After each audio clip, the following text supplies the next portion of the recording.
pull up your traditional IRA statement, and the balance looks like it's all yours. It isn't. The IRS holds a claim on part of every dollar in there, and here's what they gloss over.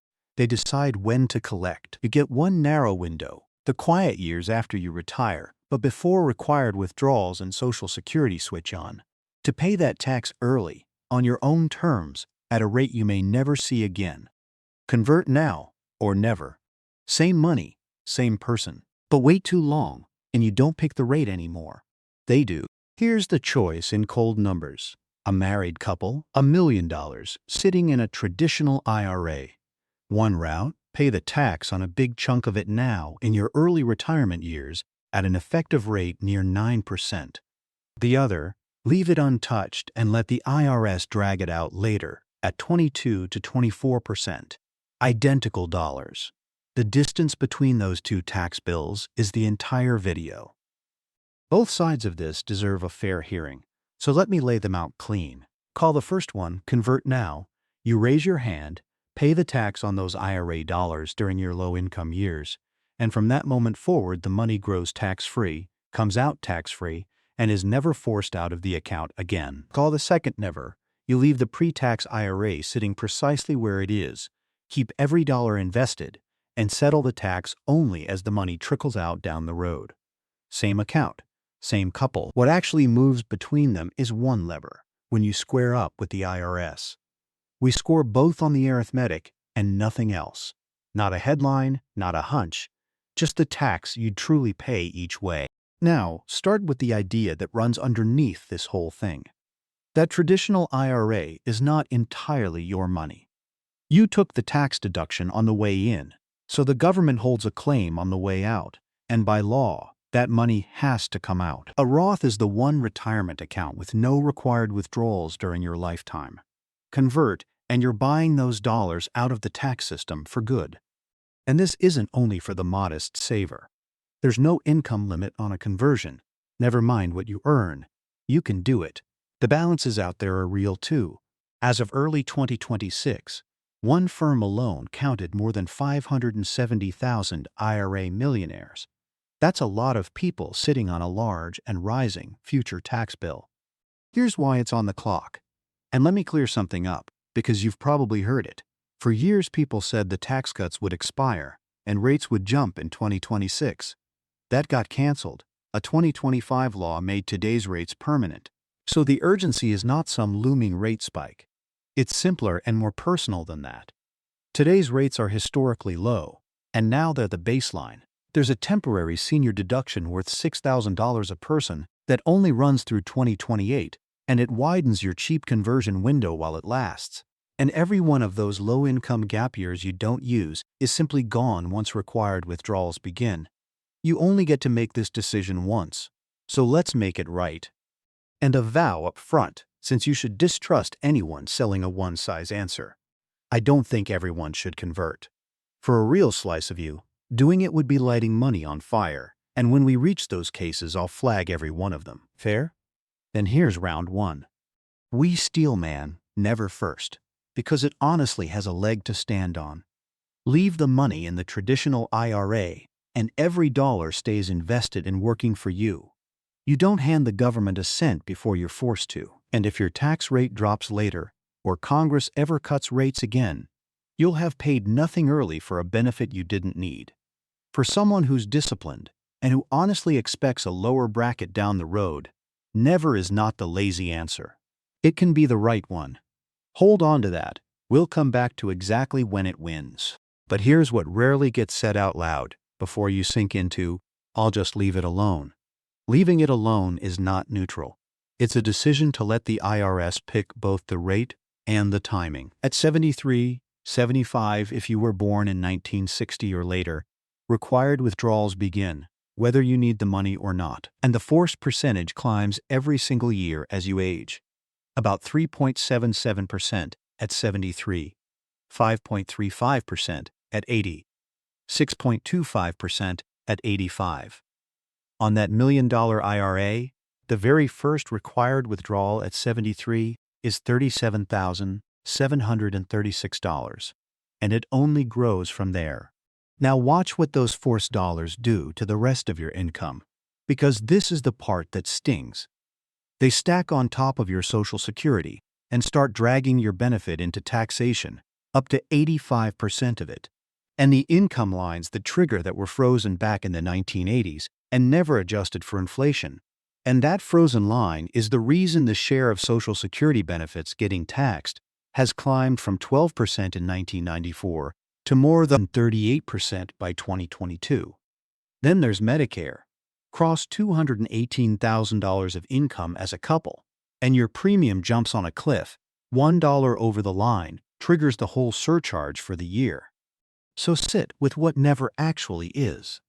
It's a bet that your future tax rate will be lower than today's South.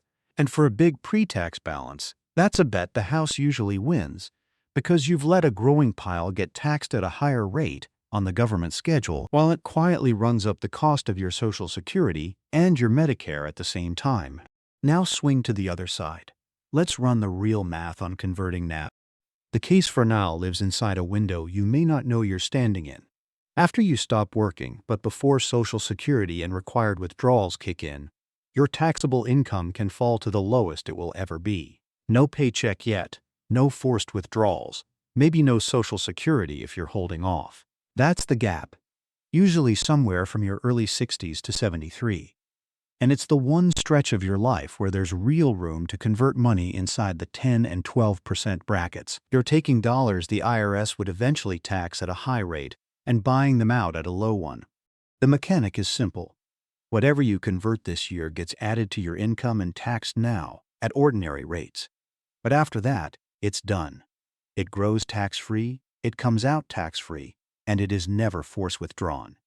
No required distributions, ever, while you're alive. And as I said, there's no income cap standing in your way. Right now, that window is even wider than usual. Because of that temporary senior deduction, $6,000 a person for those 65 and up, on the books only through 2028. That's more room to convert at a low rate, for a limited time. The window opens when your paycheck stops, and it slams shut at 73. The years in between are the whole opportunity. Now, I'm not going to pretend converting is free. You write a real check to the IRS this year, that's money out the door. And if you do it carelessly, a big conversion can bump your Medicare premium 2 years later, or knock out a health insurance subsidy if you're retired before 65. So the honest question isn't, is converting nice? It's, is paying the tax now actually worth it, compared to paying it later? That's the tiebreaker. Let's go settle it. Here's who wins, and by how much. Strip away everything, and this entire decision comes down to a single comparison: the tax rate you'd pay to convert today versus the rate you'll pay later. If later is the same or higher, you convert. That's the whole thing. The rigorous checkable version comes from Vanguard. They call it your break-even tax rate, and it comes with a twist most people miss. When you pay the conversion tax out of regular savings instead of the IRA, your true break-even rate actually sits below today's bracket, because paying the tax now also pulls those dollars out of a future taxable account, which means conversions win more often than the simple rate versus rate glance suggests. Let me make it concrete, because this is where it lands. Back to our couple with the $1 million IRA, both retired, living on savings, in a low-income gap year. In 2026, their standard deduction is $32,200, and the 12% bracket runs all the way up to $100,800 of taxable income. So they can convert roughly $133,000 in a single year. The deduction covers the first slice, and the rest fills the 10 and 12% brackets, for a tax bill of about $11,600. That's an effective rate of about 8.7%. Now, compare that to never. Leave that million alone. Let it grow to around 1.6 or 1.7 million by 73, and the required withdrawals force it back out on top of your other income at 22 to 24%. Paying roughly 9 cents on the dollar instead of 24 is a swing of 10 to 12 cents on every dollar you move.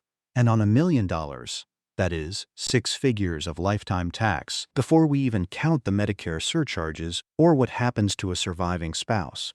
And this isn't just my arithmetic. The planner Michael Kitsis ran a case of a couple converting $60,000 a year for 8 years, staying inside that 12% bracket, to draw down a $700,000 IRA before Social Security started, and they save, in his words, tens of thousands in cumulative taxes. The Financial Planning Association's journal put a clock on it too.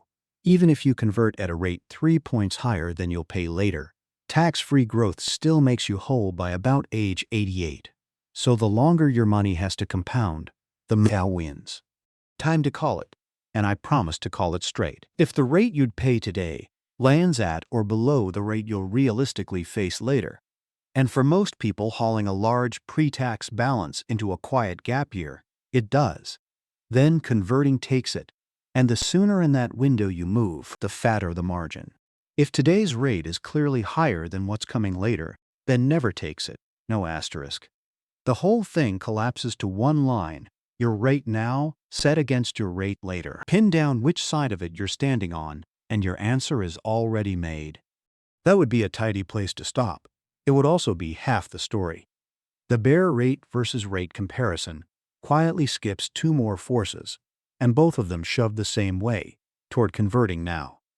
The first is the one that catches people completely off guard, and it's worth slowing down for: the widow's penalty.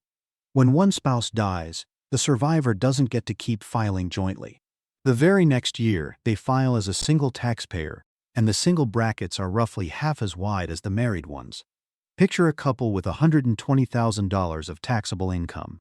Together, they're sitting comfortably in the 22% bracket. Now one of them passes, the income barely changes, and the survivor gets pushed up into the 24% bracket on nearly the same money, and past the single Medicare surcharge line at $109,000, so their premiums climb too. Same life, same spending, a bigger tax bill, at the worst possible time. Converting, while both of you are alive, draws that pre-tax balance down before that penalty ever arrives. It's one of the quietest, kindest things you can do for the person who outlives you. The second overlooked force is what happens to whatever's left behind. Under current law, most of your kids have to empty an inherited IRA within 10 years. If it's a traditional IRA, every dollar comes out taxed at their rate, often in their 40s or 50s, their peak earning years, crammed into a single decade. If it's a Roth, it comes out completely tax-free, with no forced withdrawals along the way. So you might convert at 12% today, specifically to spare your child a 32% hit later. Now, I'm keeping the cost on the board too, because a fair fight has to. Converting means a real tax check this year, and the converted money generally needs to sit for 5 years to avoid a penalty if you're under 59.5. Done right, paid from outside cash, sized to stay inside your bracket, those costs are completely manageable. Done clumsily, they bite. But notice what the full scoreboard shows. The survivor angle and the inheritance angle both tilt toward now, which is exactly why converting wins more often than people expect. So if the case for converting is this strong, why doesn't everyone do it? Part of it is just how it feels. Paying a tax bill early, on purpose, cuts against every instinct you have. It feels like a loss, like you handed money away. But a conversion isn't a new cost. It's prepaying a bill you already owe, at a rate you got to choose. Once you see it that way, the flinch settles down. A promise is a promise. So here's the flip side of the ledger: the genuine cases where you should not convert. Don't convert if you're in a high bracket right now and you'll genuinely be in a lower one later, or you're about to move to a state with no income tax. You'd just be locking in the higher rate. Don't convert if the only way to pay the tax is out of the IRA itself, because that guts the whole benefit, and under 59.5, it adds a 10% penalty on the dollars you hold back. Don't convert if you're leaning on an insurance subsidy under the Affordable Care Act in your pre-Medicare years. Conversion income spikes the figure those subsidies are based on, and since the enhanced subsidies expired at the end of 2025, one conversion can wipe out the entire credit. Don't convert money you plan to give away, After 70 and a half, you can send up to $111,000 a year straight from your IRA to charity, completely tax-free, and it even counts toward your required withdrawal, so paying tax to convert it first is pure waste. And don't convert if you've got a short horizon and no spouse or heirs. The tax-free growth needs years to pay off, and there's no one to inherit it tax-free. In those cases, never isn't the timid play. It's simply the right one. Zoom all the way out, and the whole fight was only ever about one thing: not more tax or less tax, but who holds the pen when the rate gets written. Convert, and you hold it, in a window you control, while your income sits low. Wait, and the IRS holds it for you, usually a bigger number, on a bigger balance, on their calendar, while those same forced withdrawals quietly run up the cost of your Social Security and your Medicare besides. Here's the plainest picture I can hand you. A conversion is a bill you already owe, marked down. The only open question is whether you pay it at today's sale price or the government's later markup. So put this rule on a sticky note. Convert while your rate is low and the window is open, unless you'll honestly pay less down the road. Fill the low bracket, not the high one, and never with the IRA's own money. Don't let this year close without doing the arithmetic yourself. Add up the room still left in your bracket after your deductions. Work out the rate you'd pay to convert into it now, and lay that honestly beside the rate your required withdrawals will force on you at 73. Then run down the 5 exceptions and check whether any one of them is yours. The whole decision narrows to a single sentence. Is the rate I'd pay today lower than the rate the IRS will hand me later? If the answer is yes, your window is open right now, and it will not stay open forever. And the moment you commit to converting, a fresh question steps up. Exactly how much to move each year without tipping into the next bracket or tripping your Medicare premium? We'll run that one next. The retirement red zone, the math on decisions you can't undo.